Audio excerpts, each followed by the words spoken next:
Now, welcome to the Go High Level automations and setup video for your agency. So this is going to be the most boring video of all of the videos, but honestly one of the most necessary, mainly because you need to set up a CRM and get a CRM system in your business to manage everything that's happening. So inside of this, we're going to have calendar setups, we're going to have workflow automations for SMS and email nurturing reminder sequences. We're going to have automations that are set up for the Zapier and reminders and for the fulfillment system that we have for our clients. So we're essentially going to have everything inside of here. And I'm going to be walking through this. I'm going to have a link in the description below where if you don't have Go High Level already, or you do already have an existing Go High Level account, you can just upload this and you can take everything that I have in this snapshot and put it into your own Go High Level sub account, all done for you. So let's walk through this video and get started. Now the first thing that we're going to start with is we're going to go into the calendar section here. Okay, so in the calendar section, we're going to go over to calendar settings. And you are going to see here you have three different calendars. You have a follow-up calendar, you have the AI agent bookings calendar, and then you have the growth consult calendar. Now you can take any one of these pretty much, and basically how it works is you need to attach your calendar in here by clicking edit and then clicking on connections. And then basically you'll see once you connect your Google Calendar, and I'll show you how to do that, your Google account, you just click it here, and then always have it on two-way sync, okay? And then execute automation, fire workflow triggers via booked two ways. And then inside of the calendar settings here, you could switch a bunch of things, right? You can add calendar logo, you can change the calendar name, you can add a description, you can change the custom URL of the calendar if you want to share it. Now this is a very useful one here, meeting invite title. This right here, to make sure that they for example, if you're booking meetings for your company and growth consult bookings and demo calls, you want to have this as something that's attracting a little bit more attention. So typically what I'll do for this is I'll even add in like an emoji where in the beginning it's like a blue dot, for example, blue dot, and then I'll have a blue dot with this. And I'm not gonna, like, I don't want to, I'm not gonna be changing a lot in this video. I'm just gonna be walking through because I'm literally editing the snapshot account, which is what I'm sharing with you guys. So I don't want to tweak anything and make it to the wrong thing. And what I do is I add this blue button, and I would say like Insight AI. So that is what you can do for the calendar settings. This is where you change the availability. So for example, if you have a certain time that you can't be on, and then obviously you can see this is the time zone that it's set to right now, you can edit that here. You can turn on Saturdays, you can turn on Sundays, and the cool thing, if you didn't know, you can do, for example, if you want 9 a.m. to 5 p.m. for every single calendar, you click this copy button. You click copy to all, or just copy to a certain date, and it'll just copy over 9 a.m. to 5 p.m. Let's switch this back for now though. You have look busy setting, which is pretty cool. You could just say like I want to look busy, so 20% of all slots on the calendar are going to be booked, even though they aren't actually booked. You can add as a recurring meeting, so is this happening multiple times when somebody books in per week? You have slot interval here, so you could set it to where what is the available dates that it's giving it, right? So is it every 30 minutes, is it every hour, is it every day?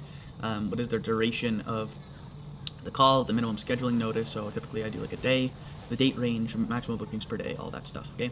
And then notifications, you don't really have to touch. Customizations, you could do tons of things, but don't really touch that too often. Now for the actual connection side of thing, what you're going to do is you're going to go to integrations, and then you're going to go to Google Calendar. We pretty much only use Google Calendar because we only use Zoom. And the reason why Google Meets doesn't really work with Go High Level is because for some reason it can't generate a new Google Meet and send that Google Meet link to the nurturing and the reminder sequences. So we pretty much only use Zoom because of that reason. Now as you can see here, if you go over to a calendar and then connections, so you can see there's 0 connected calendars here. You'd click add, and then you click connect, and this is where you'd sign in for your Google Calendar information here. If you use Calendly directly, you can connect that too. But honestly, what I do is I'll connect Google Calendar and then onto Go High Level, and then I'll connect Calendly to Google Calendar. Keep it nice and simple.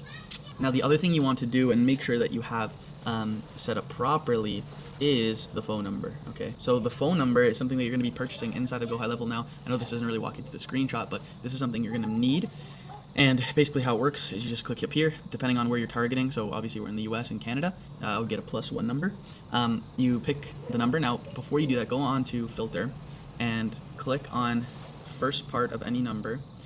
Click on just local, not toll free, and then have all these checked. Now what you want to do with this is, the reason why you want a local number is because of A2P verification. For some reason, toll-free right now is very, very weird for verifying, okay? And I have a video, and I will have a video going through A2P and how to get accepted and compliant with A2P in the video, but this is something that you want to make sure that you have done right, because if you purchase a toll-free number and go through that whole verification process, you could delay your everything by a lot just because of how long it takes to do that.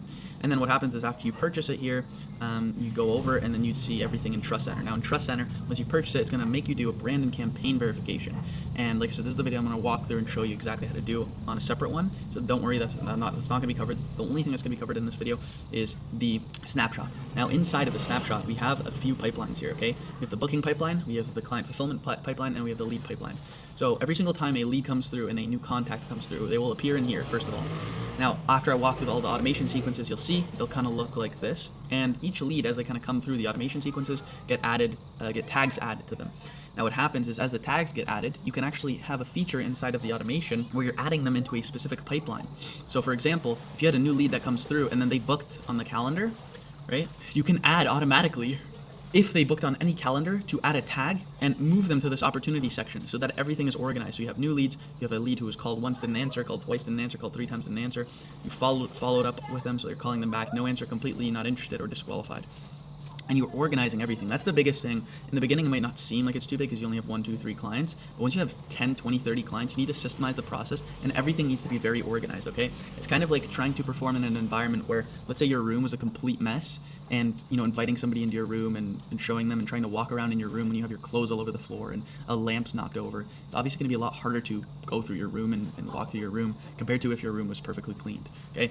So that's what you need to make sure your business looks like. Everything's clean. Now, the client fulfillment pipeline is, okay, after they've closed, do they have the initial call done? Have they, been done for the call review? Has the review call been done? Have the revisions been made? And how we had the launch call and everything built out, right? And then the final is the booking pipeline. So this is once they've been booked, what happens after that? So this was the initial lead pipeline. This is the booking pipeline. So after they booked, did they reschedule? Did they no-show? Did we schedule a follow-up call?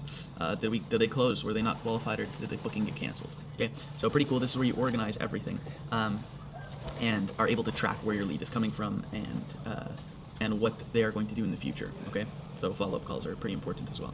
Now, payment section, we don't really have anything in here.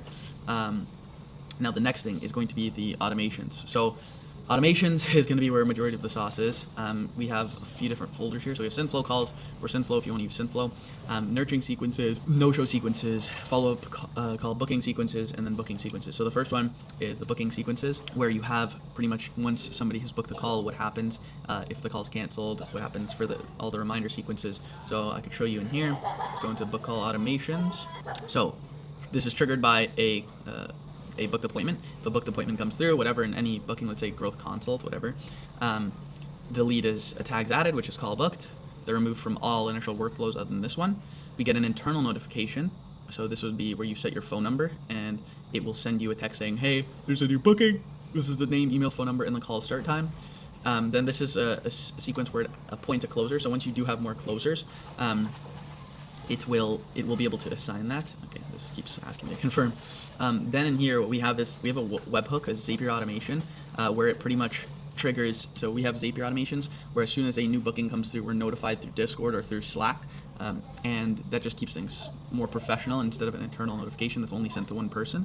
So kind of completely up to you, whatever you want to do there. We have the same thing for rescheduled. So inside of this, if somebody is booked and they're actually rescheduled, instead of being counted as a new booked call, they're counted as a rescheduled call. That's very important for tracking data because, for example, you could have a much higher close rate if you counted all of your rescheduled as new bookings. Like it would be considered as new leads, new bookings instead of an existing lead. So that could affect numbers, could affect your ROAS, could damage and destroy everything essentially.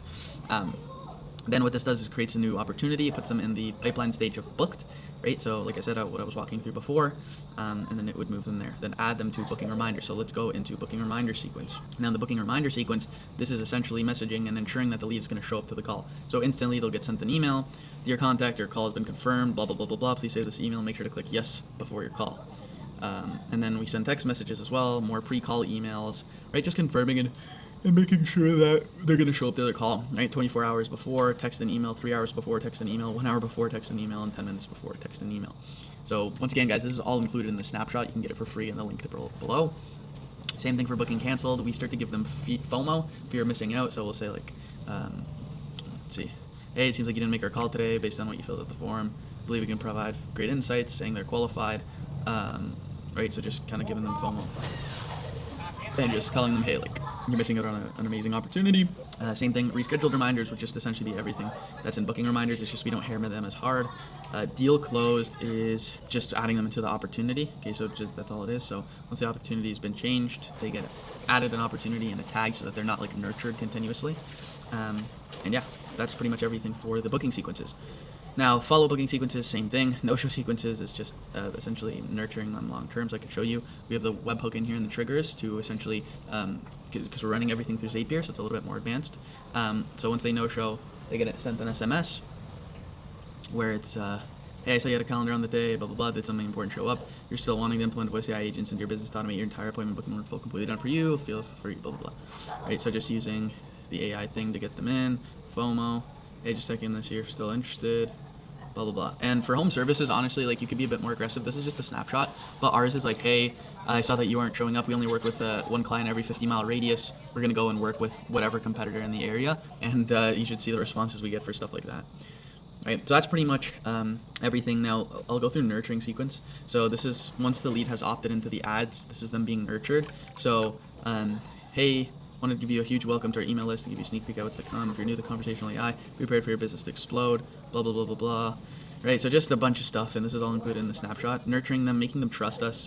What I would recommend is like proof of concept. Here you can see there's links. So we're giving them links to videos to watch and get nurtured and trust us. And yeah. Now, what you have inside of this snapshot as well is our opt-in page. So this is where we send all of our leads. If they decide they want to self-book, or also if they want to opt in. So there's a few different pages here. We have the opt-in, we have the calendar page, we have the thank you page, privacy policy, terms of service. Terms of service and privacy policy is literally just for A2P, nothing else.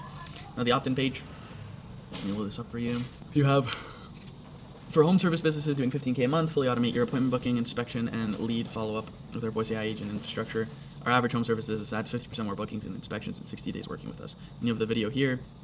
Book a growth consult, a few demo videos. Now, what I would personally recommend is for an opt-in page, this is not it. This is good for a booking page. Now, for an opt-in page, literally just name, email, phone number, and asking them questions about the business. So this is the booking page directly. Now, if you go to our calendar page, it's a lot more simple. So what I would do is you do lead opt-in page to this. You could even use Facebook lead forms and qualify them on there. And then I'll show you what this looks like on here in the preview mode. Pick a time below to speak with one of our strategists on exactly how we can fill your calendar with appointments, jobs, and inspections on autopilot with our voice AI infrastructure. And then you can see here, they pick a time. We have a few different questions that were asked here. Name, email, phone number, website URL. Do you own a foundation repair? So this is our niche that offers a service priced at $15,000 or more. What is your approximate yearly revenue? What is currently your primary method of acquiring jobs? How many jobs did you do last month? Do you agree to show up for the time that you booked? Okay, so pretty simple. And effective, okay? And this is all included in the snapshot. And then this is the thank you page here. So after they fill that out, they get redirected to the thank you page. And as you can see here, congrats, your call has been booked. Important, complete 3 steps below. So now you can be best prepared. It can be a productive call with a strategist. Watch the 93-second video, confirm your call, and then sending them to the VSL, which is pretty short and the longer version of a thank you video, okay? So, yeah, guys, honestly, this is pretty much everything that is covered inside of Go High Level and everything that you need to start up. Obviously, this is the basics, and we'll be walking through more advanced stuff. I'm also going to include A2P either in this video, so I'm going to add it in right now, or I'm going to add it in a separate video, just so you're aware of how to do it and how to actually set that up for every single client to make sure that you have a phone number that is working, sending text messages, and able to call out to your leads and customers. So yeah, guys, I know this was a super boring, systems setup video, but super important for your agency and something that you need. Go High Level is something I've used in my agency for the last 2 years, and I recommend it to pretty much everybody. Obviously, in the beginning, you're going to have a learning curve with just understanding High Level and how it works. It might seem overwhelming at first, but after using it for 2 years, it's a piece of cake. Honestly, after using it for a month, it's a piece of cake. So don't get too overwhelmed by this. Walk through the video, play it back a couple times if you miss something. And yeah, if you're following along this journey and you want more value like this about how to start your AI agency, just hit the subscribe button and let me know below what else you want to see for this series. Take care. Have a great rest of your day.